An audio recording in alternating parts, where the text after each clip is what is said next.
Untuk menghasilkan minyak goreng yang harum, nggak ada aroma asam dan basi, santan kelapanya harus segera dimasak. Jangan tunggu sampai basi.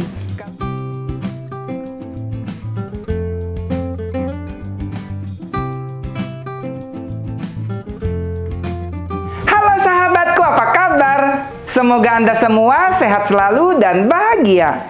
Kali ini aku mau bikin minyak kelapa. Sebelumnya saya sudah pernah mengupload video masak minyak kelapa, tapi kali ini aku mau bercerita banyak hal tentang kegunaan minyak kelapa dan proses minyak kelapa. Nanti dari dia mulai masak sampai dia jadi apa ya, saya lupa tuh yang masakan yang gudeg itu, yang santan yang kental dimasak tuh, saya lupa deh pokoknya ya. Sampai nanti ada kita bilangnya tuh tai minyak gitu ya. Nah, tai minyak yang enak tuh kayak apa? Kok minyak ada tainya ya? Ya gitulah kira-kira. Nah, dan aku juga baru membaca beberapa jurnal tentang manfaat minyak kelapa. Katanya kalau kita masak nasi, tambahin dengan 1 sendok minyak kelapa ke dalam rice cooker kita, itu akan menghasilkan nasi yang lebih sehat gitu ya. Kita mulai memeras kelapanya. Di luar lagi ada yang ngebut, biarkan ya. Kita doakan semoga dia selamat sampai tujuan.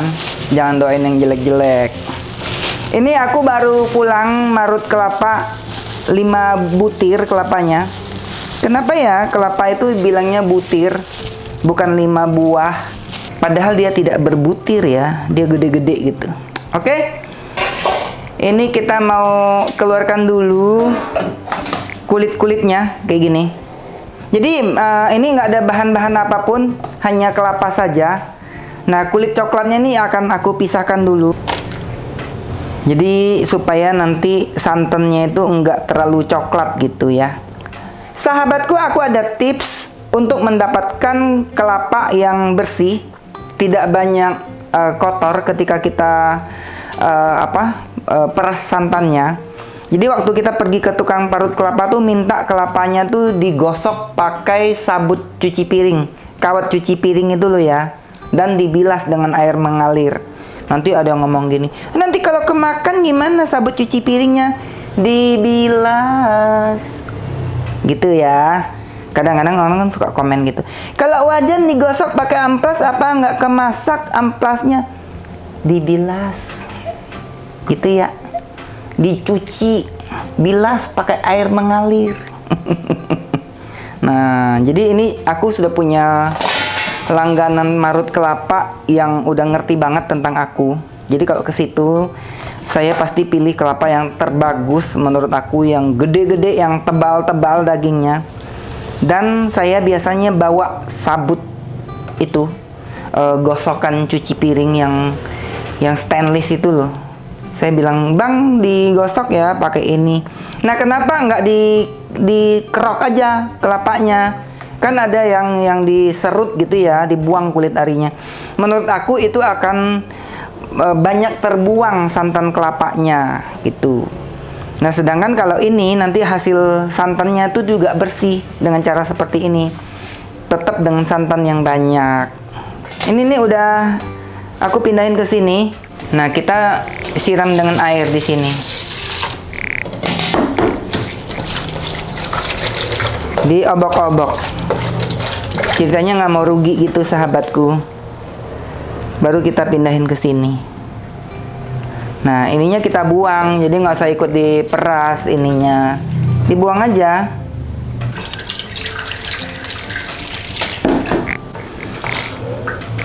Ini aku parut 5 butir kelapanya atau 5 buah kelapanya.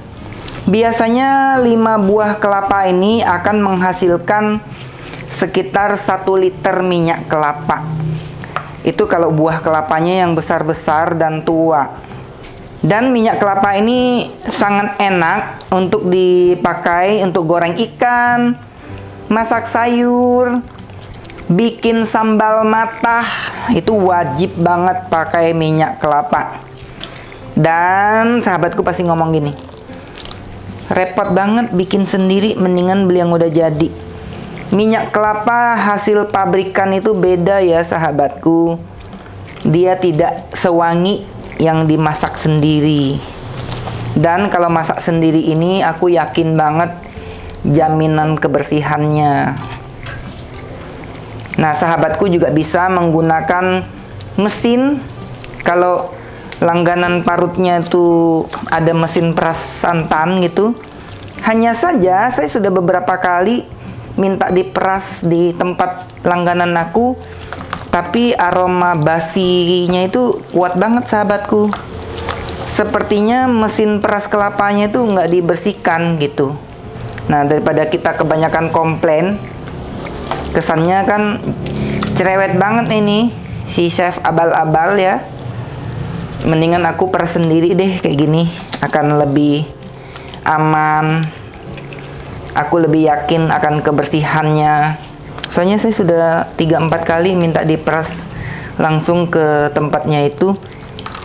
Baru aku olah 1 jam aja itu udah basi santannya. Mungkin terkontaminasi dengan sisa-sisaan yang lama gitu ya sahabatku. Ini akan aku ulangi antara 3-4 kali atau sampai bening, sampai santannya habis.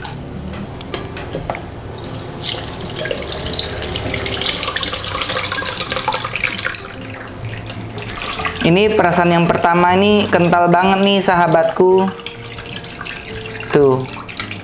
Ini didiamin aja dia juga keluar santan sih, minyak sih.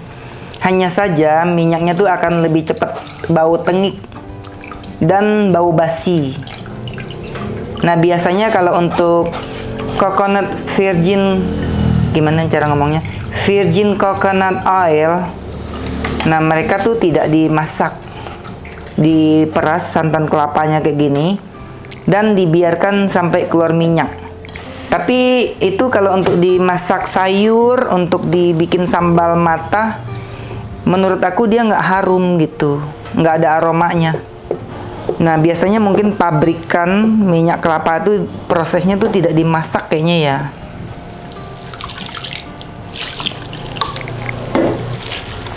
Seperti ini ya sahabatku cara merasnya. Diulang-ulang aja, dibejek-bejek.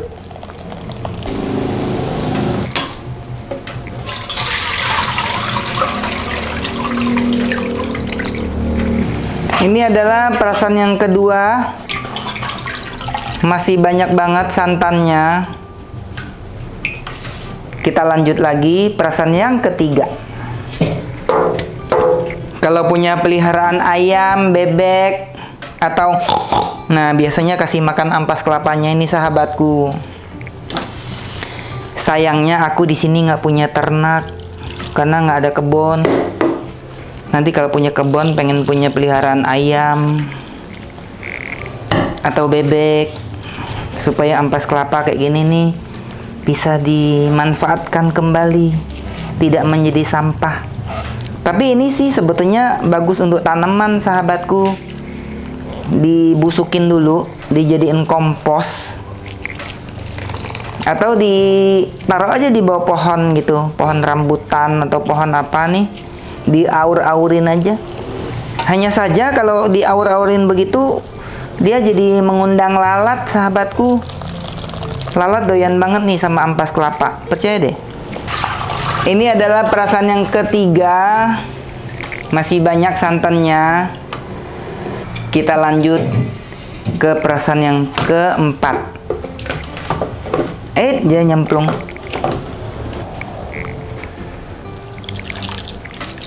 Ini total airnya aku gunakan 4 liter. Tapi air tidak menjadi ukuran ya sahabatku. Karena nanti kan kita hanya mengambil santan kentalnya saja. Airnya sih jangan dibuang, masih bisa dipakai untuk masak. Jadi kalau orang Bangka itu suka masak lempah gitu ya. Nah, bisa pakai untuk masak lodeh. Sebenarnya ampasnya ini pun masih bisa diolah ya, jadi makanan apa gitu. Saya belum ketemu aja resep yang cocok nih. Mengolah ampas kelapa bekas bikin minyak goreng gitu ceritanya ya kan. Menjadi jajanan enak. Lalu kita isi suara deh. Awalnya aku coba-coba. Setelah itu aku rasakan kok enak. Lalu aku berpikir positif. Wajah dan suara disamarkan. Anda tahu ya yang saya maksud. Kita pindahin ke sini aja.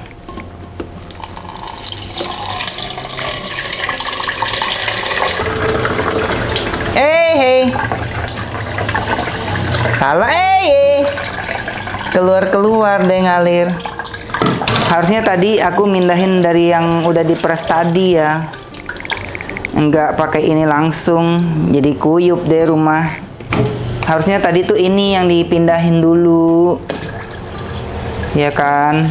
Baru yang kemudian yang itu. Sudahlah, nggak apa-apalah. Harusnya ini yang dikesiniin. Nah, ini sudah selesai kita memeras santannya. Aku bersihin dulu mejanya. Jadi bulepotan kemana-mana sahabatku. Nah, jadi segini sahabatku. Kita tunggu sampai santan kentalnya mengapung ke atas. Nanti baru kita cedok dan kita masak. Sahabatku, lihat santannya sudah terpisah dari air. Bagian atasnya santan, bagian bawahnya air. Dan sekarang sudah siap untuk dimasak. Kita ambil bagian santannya ya sahabatku, supaya cepat jadi minyaknya gitu. Kalau masak dengan air-airnya kan kelamaan. Lihat sahabatku, ini bagian bawahnya ini adalah air. Jadi kita hanya mencedok bagian santan kentalnya saja. Nah, yang airnya ini nggak usah dimasak. Kita cedok lagi bagian atasnya saja. Ini sudah aku diamkan sekitar 1 jam sahabatku.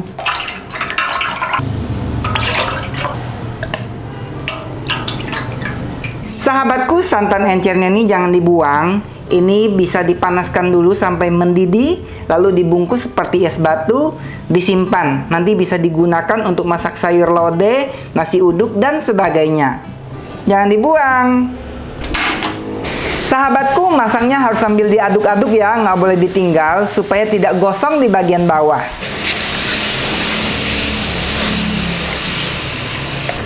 Jadi kalau santan ini, kalau kita masak sampai airnya habis, sampai hampir keluar minyak, itu namanya areh. Biasanya sering dipakai di restoran nasi gudeg. Ini aku pakai wajannya ukurannya agak gede, supaya kalau nanti dia meledak-meledak tuh nggak ke lantai gitu sahabatku. Karena pada waktu nanti dia hampir menyusut, nanti dia akan naik-naik tuh, meletup. Untuk menghasilkan minyak goreng yang harum, nggak ada aroma asam dan basi, santan kelapanya harus segera dimasak. Jangan tunggu sampai basi. Kalau basi, nanti minyak kelapanya tuh agak ada aroma asamnya, dan tai minyaknya tuh nggak bisa dimakan. Ampas minyak deh ya, jangan tai minyak. Lihat sahabatku, ini airnya sudah habis, dan seperti ini namanya areh. Tuh ya. Tinggal dikasih bumbu, jadi kuah areh. Ini sudah mulai meletup-meletup nih sahabatku. Makanya kita membutuhkan wajan yang ukurannya gede. Ini semakin kenceng nih meletupnya sahabatku. Mesti pakai hand glove. Nah, biasanya orang Bali senang banget nih pakai ini untuk masakan. Seginilah kentalnya. Apa sih namanya sahabatku? Komen ya. Lihat sahabatku, minyak kelapanya sudah mulai kelihatan, tapi dia masih pucat banget. Nanti semakin lama diaduk, dia akan semakin tua, dan ampas minyaknya ini akan menguning kecoklatan. Kalau sudah jadi seperti ini, dia sudah tidak meletup-meletup lagi sahabatku. Sudah aman untuk di tangan. Tapi jangan dicelupin ya ke dalam minyak. Maksudnya dia tidak meletup-meletup lagi. Tapi ini belum matang ya. Kita aduk-aduk lagi sampai dia golden brown. Jangan sampai kekuningan sahabatku. Ntar baliknya lama. Sampai Cirebon aja. Ampas minyaknya sudah mulai golden brown, tapi ini belum mateng ya. Sahabatku, aku masaknya segini aja, nggak usah sampai terlalu gosong, karena aku mau ampas minyaknya nih nggak sampai yang coklat banget, supaya nggak pahit. Karena nanti setelah dingin dia masih akan lanjut proses matangnya. Jadi ini aku angkat aja. Tuh, kalau sampai kena tanganku wajannya sahabatku. Kalau kering banget, nanti dia bakal lebih gosong lagi, nggak enak. Kita tiriskan sampai kering. Kita mau ukur kira-kira dapat berapa banyak minyaknya. Sepertinya nggak terlalu banyak dapatnya nih sahabatku. Wah, paling dapat hanya 600 ml. Tuh, dapatnya dikit banget ya sahabatku, hanya 550 ml saja. Ini ampas minyaknya aku pindahin ke wadah yang lebih lebar supaya enggak gosong. Jadinya segini sahabatku.